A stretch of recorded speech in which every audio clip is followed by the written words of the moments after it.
ಇರ್ತಕ್ಕಂಥದ್ದು ಹೆಚ್ಚು ಬೆಳೆಯೋದನ್ನು ನಾವು ಮಾಡಲಿಕ್ಕೋಸ್ಕರ ಮೇಳವನ್ನು ಮಾಡಿದ್ವಿ. ಮಾರ್ಕೆಟು ಇದೆಲ್ಲ ಈ ಬಾರಿ ಜೊತೆಗೆ ಆಗ್ರೋ ಎಕಾಲಜಿ ಅಂತೇಳಿ ದೇಶಿ ತಳಿಗಳ ಸಂರಕ್ಷಣೆ ಇರ್ಬೋದು, ಮತ್ತು ಈ ಮಡಿಕೇರಿ ಮತ್ತು ಈ ಕಡೆ ಕಾರವಾರ ಸೈಡು ಜೇನನ್ನು ಯಾವ ರೀತಿ ಮಹತ್ವದ ಬೆಳೆ ಇದನ್ನು ಬೆಳೀತಕ್ಕಂಥದ್ದು ಇರ್ಬೋದು, ಮತ್ತು ಪ್ರೊಸೆಸಿಂಗು, ವ್ಯಾಲ್ಯೂ ಅಡಿಷನ್ನು ಮತ್ತು ಮಾರ್ಕೆಟಿಂಗು ಮತ್ತು ಈ ಬ್ರ್ಯಾಂಡು ಇದನ್ನು ಯಾವ ರೀತಿ ರೈತರು ಮಾಡ್ಕೊಳ್ಳಿಕ್ಕೆ ಸಾಧ್ಯ, ಒಬ್ಬ ಸಾಮಾನ್ಯ ರೈತನು ಅವನು ಬೆಳೆಯೋ ಪದಾರ್ಥವನ್ನು ಒಂದು ಬ್ರ್ಯಾಂಡ್ ಮಾಡಲಿಕ್ಕೆ ಸಾಧ್ಯ ಅನ್ನೋದನ್ನು ಇವತ್ತು ನಾವು ಈ 3 ದಿನದ ಮೇಳದಲ್ಲಿ ಪ್ರತಿಯೊಬ್ಬರಿಗೂ ಬರೀ 5-6 ನಿಮಿಷದಲ್ಲಿ ಅವರಿಗೆ ಒಂದು ಬ್ರ್ಯಾಂಡ್ ಮಾಡಿಕೊಟ್ಟು ಅವರಿಗೆ ತೋರಿಸಿದ್ದೀವಿ. ಅದು ಭಾಳ. ಮತ್ತು PMAPನಲ್ಲಿ ಯಾವ ರೀತಿ ಲೋನು ಮತ್ತು ಸಬ್ಸಿಡಿ ಸಿಗುತ್ತೆ ಅನ್ನೋದ್ರ ಬಗ್ಗೆನೂ, ಮತ್ತು ಈ ಮಣ್ಣಿನ ಫಲವತ್ತತೆ ಬಗ್ಗೆ, ಮತ್ತು ಯಾವ ರೀತಿ ಅಗ್ರಿಕಲ್ಚರಲ್ಲಿ ಏನು ಹೊಸ ತಾಂತ್ರಿಕ ಜ್ಞಾನವನ್ನು ಬೆಳೆಸ್ಕೊಳ್ಳಿಕ್ಕೆ ಸಾಧ್ಯ ಅನ್ನೋದ್ರ ಬಗ್ಗೆ ಟೆಕ್ನಾಲಜಿನ ಸಾಕಷ್ಟು ಬರೀ ನಾವು ಸ್ಟಾಲ್ಗಳು ಮತ್ತು ಅಲ್ಲಿ ಬೈ ಪ್ರಾಡಕ್ಟ್ ಮಾಡ್ತಕ್ಕಂಥದ್ದು ಅಷ್ಟಕ್ಕೆ ಸೀಮಿತ ಅಲ್ಲ, ತುಂಬ ಅನುಕೂಲ ಆಗ್ತಕ್ಕಂಥ ರೈತರಿಗೆ ತಾವು ಪ್ರಮೋಟ್ ಆಗಲಿಕ್ಕೆ, ಆರ್ಥಿಕ ಸ್ವಾವಲಂಬನೆ ಆಗಲಿಕ್ಕೆ, ಆರ್ಥಿಕ ಸಬಲೀಕರಣ ಆಗಲಿಕ್ಕೆ ಏನೆಲ್ಲ ಮಾಡಲಿಕ್ಕೆ ಸಾಧ್ಯ ಅನ್ನೋದ್ರ ಬಗ್ಗೆ ಇವತ್ತು ಕಳೆದ 3 ದಿನದ ಎಕ್ಸ್ಪಿರಿಮೆಂಟಲ್ಲಿ ಎಕ್ಸಿಬಿಷನಲ್ಲಿ ಇದೆ. ದಯಮಾಡಿ ಇದನ್ನು ಸಾಕಷ್ಟು ರೈತರು, ಮಹಿಳೆಯರು, ಯುವಕರು ಇದನ್ನು ಉಪಯೋಗ ಪಡ್ಕೊಂಡಿದ್ದಾರೆ. ಇವತ್ತು ಸಾಯಂಕಾಲದವರೆಗೂ ಇರುತ್ತೆ, ಉಪಯೋಗ ಮಾಡಬೇಕು ದಯಮಾಡಿ. ಸೆಂಟ್ರಲ್ ಮಿನಿಸ್ಟರ್ ಬರ್ತಾ ಇದ್ದಾರೆ ಸರ್, ಅವ್ರಿಗೂ ಕೆಲವೊಂದು ಪ್ರಪೋಸಲ್ಸ್ ಎಲ್ಲ ಕೊಟ್ಟಿದ್ರಿ ತಾವು?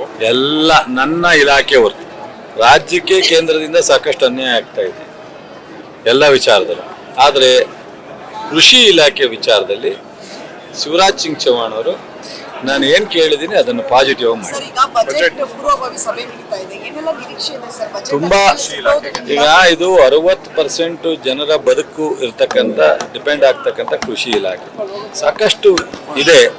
ನಾನು ಮುಖ್ಯಮಂತ್ರಿಯವರ ಮುಂದೆ ಪ್ರೆಸೆಂಟ್ ಮಾಡ್ತೀವಿ, ನಮ್ಮ ಇಲಾಖೆ ಅಧಿಕಾರಿಗಳು ನಾವು. ಮುಖ್ಯಮಂತ್ರಿಗಳು ಆರ್ಥಿಕ ಪರಿಸ್ಥಿತಿನ ಅನುಗುಣವಾಗಿ ಏನ್ ಮಾಡ್ಲಿಕ್ಕೆ ಸಾಧ್ಯ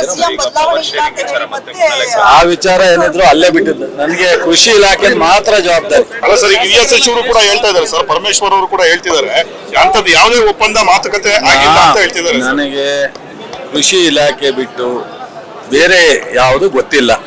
ರಾಜಕಾರಣದಲ್ಲಿ ಸೀನಿಯರ್ ಇದ್ದಾರೆ, ಪಕ್ಷ ಇದೆ, ಸರ್ಕಾರ ಇದೆ, ಮುಖ್ಯಮಂತ್ರಿಗಳು, ಅಧ್ಯಕ್ಷರು, ಹೈಕಮಾಂಡ್ ಅವರು ಅದನ್ನು ಗಮನಿಸಿದ್ದಾರೆ. ಡಿ ಕೆ ಶಿವಕುಮಾರ್ ಅವರು ಕೂಡ ಮೌನ ಮುರಿದಿದ್ದಾರೆ ಸರ್, ನಾನು ಸಿಎಂ ಆಗ್ಬೇಕಂತ ರಾಜ್ಯದ ಜನರು ಕೂಡ ಬಯಸ್ತಾ ಇದ್ದಾರೆ ಅನ್ನೋ ಮಾತನ್ನ ಹೇಳಿದ್ರಲ್ಲ.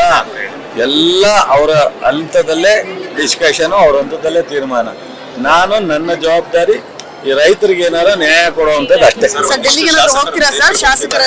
ಅದು ಅದ್ರದ್ದೇನ ವೈಯಕ್ತಿಕ ಹೋಗೋದೆಲ್ಲ ನಾವು ಇದು ಮಾಡಲಿಕ್ಕೆ ಅದು ಪಕ್ಷ ಗೊತ್ತಿಲ್ಲ, ನನಗೆ ಐಡಿಯಾ ಇಲ್ಲ. ಆಮೇಲೆ ಶಾಸಕರು ಪಕ್ಷದ ತೀರ್ಮಾನ ಬಿಟ್ಟು ಕೃಷಿ ಅಧ್ಯಯನಕ್ಕೆ ಅಂತ ಶಾಸಕರೆಲ್ಲ ಫಾರಿನ್ ಹೋಗೋದಕ್ಕೆ ಪ್ಲಾನ್ ಮಾಡಿದ್ರು, ಅದೇನಕ್ಕೆ ಸರ್ ಕ್ಯಾನ್ಸಲ್? ನನಗೇನೋ ಗೊತ್ತಿಲ್ಲಪ್ಪ, ನನಗೇನು ಹೋಗ್ತಾ ಇರೋದು ಗೊತ್ತಿಲ್ಲ, ಕ್ಯಾನ್ಸಲ್ ಆದದ್ದು ಗೊತ್ತಿಲ್ಲ. ಸರ್ ನಿಮ್ಗೇನು ಅನ್ಸುತ್ತೆ ಸರ್, ನೀವು ಕೂಡ ಕ್ಯಾಬಿನೆಟ್ ಮಿನಿಸ್ಟರ್ ಆಗಿದ್ದೀರಾ, ಸೊ ನಿಮ್ಗೇನು ಅನ್ಸುತ್ತೆ?